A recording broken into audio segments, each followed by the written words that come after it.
मंगळवारी 15 जुलैला पिंपळगाव बसवंत या ठिकाणी एखाद्या चित्रपटाच्या कथेला शोभेल अशा घटनेचा थरार रचून 15 लाखांच्या लुटीचा बनाव उघडकीस झालाय।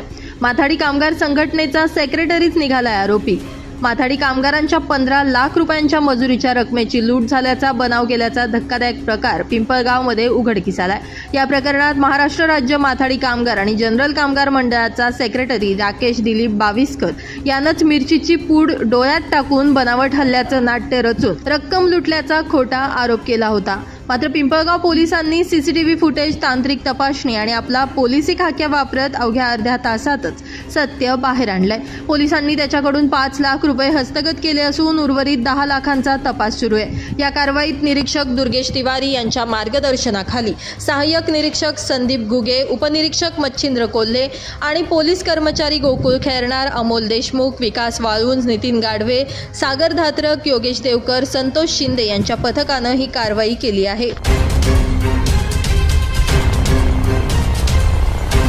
ब्युरो रिपोर्ट, नाशिक माझा न्यूज, नाशिक।